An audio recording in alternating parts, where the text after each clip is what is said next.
MPN fan, welcome to another edition of Dealer of the Week. Today I've got Kenneth Standring, the marketing manager of L&D Race Tech with me. Hey Kenneth, nice to talk with you today. Thank you so much for coming on. Of course, it's nice to talk with you as well. All right, so just to begin with, can you tell us a little bit about, your background and how you got into the motorcycle and power sports industry? Yeah, well, I've lived on the coast pretty much my entire life, the Oregon coast. And last year, I had actually taken a course in marketing, digital marketing, and e-commerce. And so then, the beginning of this year, I had found L&D Race Tech was hiring, and with my family's history of using different types of power sport vehicles, it just made a lot of sense. That's awesome. And can you tell us a little bit more about the history of L&D Race Tech itself? Yeah, of course. So it started in 1995 when Don, who is the owner, worked out of his garage actually alongside a full-time job. He provided repairs for his friends and the local community. And then at 1999, he opened his first shop with with his son Lan, and they were there for about 8 years. And afterwards, they had moved to the new building that we're currently in, and they just continued growing, and now we're actually in the process of getting a new building built because our building is a little bit too small now. Mhm. And then, yeah, so that's pretty much our how everything came to be. Okay. Well, growing pains are pains worth having, that's for sure. All right. So just some quick dealership stats here. I'll ask you a few rapid fire questions here. How many employees do you guys have? Currently, we have 12. 12. All right. And what OEMs do you carry? So right now, we're authorized sellers of KTM, Husqvarna, Can-Am, SSR Motorsports, Kymco, and Kayo. But we also have pre-owned vehicles that range from pretty much all of the different manufacturers. Okay. And so you would say you guys are mostly an off-road centered dealership? Yeah, definitely. More geared towards like the Enduro type of, yeah, motorcycles. Okay, awesome. And what would you say is your best-selling vehicle or segment? So it would definitely be motorcycles, but more specifically, it's going to be either the Husqvarna T300, or we also sell a lot of the XCW 300s from KTM. Okay, nice. And what apparel and accessories do you carry? We carry a large selection of accessories and parts from for our gear and accessories. We have stuff from Highway 21, Fox, Fly Racing, Alpine Stars, Answer. We have Troy Lee designs for helmets. We also have Tour Master for jackets, Scorpion, and then Bell, and then Chewy. And then for parts, we have, let's see, I believe there's Moose Racing, and we get our parts from Parts Unlimited, and then also Western and Tucker Rocky, as well as Pro Caliber. Okay, awesome. And do you guys have like any specific PG&A that sells, best? Um, I would say definitely we sell a lot of Scorpion jackets, a lot of Shoei helmets. I would say those are two very popular items. Okay, great. And so now, have you seen any trends in the marketplace recently for both vehicles and PG&A? Um, I would say since I just started this year, it's kind of hard to say previously, but I've heard that it's a little bit slower than it was the prior years, kind of to be expected, Hmm. I guess. But we have seen an uptick since the start of summer, while the PG&A has been pretty steady, and then that's been helped also by our eBay and our distributor drop shipping that we just started for our websites on our website. Oh, can you tell us a little bit more about that, this distributor drop shipping? Yeah, so we offer a wide selection of catalogs, and it's going to be from a variety of different manufacturers and whatnot. And then that's going to be someone can order, and then we drop ship it from straight from the distributor. So it kind of helps, so in that way we don't have to have all the inventory on site. That is super helpful. Is that something that you see a lot of other dealerships doing as well, or is that, still fairly unique in the marketplace? I see a few. I mean, not a whole lot though. It's probably, yeah, it's pretty new. Okay, awesome. So, what are some other unique aspects of your dealership? Well, it's going to be that we're a family-ran business with Mm, multiple generations working here, as well as our focus on the community and prioritizing the customer experience, because we want to make sure that they feel like more than a customer. They're part of the L&D Race Tech family. We also take a very personalized approach to where each person is unique. And so, we're not going to use run of the mill kind of conversation structures, that kind of thing, because we want to make sure that our conversations with them are just as unique as they are. excellent.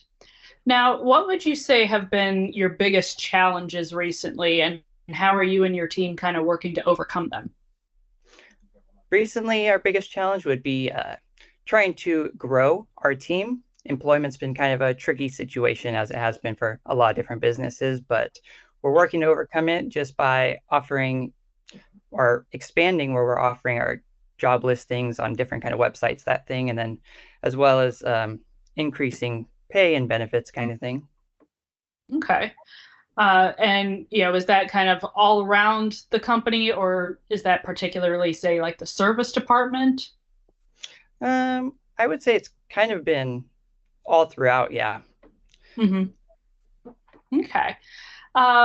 So now kind of changing gears here from, finding people to work in the business, how do you get people into the business? How do you get customers in? Well, I guess that's primarily why I came into the picture of working here. But we've started implementing social media to engage with our followers in the community, and then providing relevant content that keeps us top of mind. And then that's going to include like promotional campaigns and discounts, and then incentivizing purchases. And then we also, since we've personalized our communications and our excellent customer service, it helps us build a strong community and attract more traffic through word of mouth while retaining loyal customers. Okay. So, going back on that, did you guys have much of a social media presence before you came on? Was there a marketing manager before you, or are you kind of like stepping into this role and stepping onto new ground? Yeah, definitely stepping on a new ground. They previously did not have someone working for the marketing, so it was pretty sporadic, their posting and whatnot, and they weren't on like YouTube and TikTok, that kind of thing. So I've been definitely expanding where we are. Okay. And what have you found to be like the most successful social media venue so far for L&D? At the moment, I would say Facebook and Instagram definitely have been the largest help right off the bat. But I would say that our YouTube has been growing and actually gets quite a bit of views compared to our other platforms. All right, that's great to hear.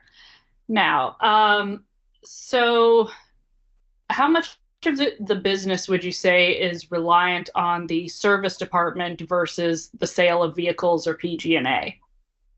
I would say it's pretty even at this point. I mean, if anything, it would be probably our sales that's going to be slightly higher percentage, but for the Okay. most part, yeah, it's pretty level. All right. And what would be the most common jobs the service department works on? Pretty much just like generalized services, tire changes, that kind of thing. Okay. Do you guys do any customization? Yeah, yeah, we're trying to build up our customization servicing. So that's definitely in the works with our promotional campaigns. Excellent. And does your service manager happen to have any like shop tips or tricks that kind of make life easier for all the techs? Yeah, I mean, he was just introduced just a few months ago, but he's already trying to make a more clear and easy path of communication between the members, and then also implementing a better streamlined process for how they do the service tickets and that kind of thing, as well as working with the parts department in order to make sure that we have the inventory we need, as well as making sure we don't order anything that we don't need. Hmm. Okay. So, what are you guys looking to do in the next year to improve the dealership even more? We've, spoken a little bit about this. You guys are kind of, revamping social media, revamping the service department workflow. Is there anything else you're looking to do, to bring the dealership to the next level? Um, well, yeah, building on the social media and everything else, we're also in the process of making sure that our website is very user friendly on mobile because a majority of our audience that comes onto our website is going to be from mobile, and then as Hmm. well as improving our visibility into surrounding areas. Okay. So for the last couple questions here, I'll jump off the dealership specifically, but just kind of get your opinion on some of the trends going on in, the motorcycle and power sports space right now. So, what are your thoughts on electric vehicles versus the traditional gas powered ones? Well, I mean, there's definitely something to be said about, the smell of gas when you're when you're on the motorcycle, and that kind of thing. Yeah. But I would say that electric vehicles are definitely becoming bigger and definitely becoming better. So I think as they become more comparable, they're going to definitely have a place, but I think there's always going to be room for the gas part as well. Hmm. Okay. Now, what are your thoughts on e-bikes? And by that, I don't mean motorcycle, I mean like e-bicycles as a power sports revenue stream. Um, so currently it's been a building section for our business, and I just believe that it's estimated to grow at about 89 million by 2030. So it's definitely going to become a very critical part for our dealerships sooner than later. Do you guys offer any of those right now, any e-bikes, or are you still kind of looking into it? Yeah, we have the Stacy C Okay. e-bikes. All right. Excellent. Well, is there anything else you'd like our audience to know here that I haven't gone over? Well, I just want to say that a crucial part is going to be the L&D Race Tech team that we have. They're the backbone of our dealership. So the success that we enjoy today is directly a result of their hard work and commitment to excellence. And likewise, uh, it's going to be noted that we have a deep appreciation for our customers and their unwavering support throughout the years and valuable feedback, which has helped shape our dealership we are today. All right. Well, thank you so much, Kenneth, for joining me today. And, uh, we will be featuring L&D Race Tech as our dealer of the week this week. So All right. Well, thank you.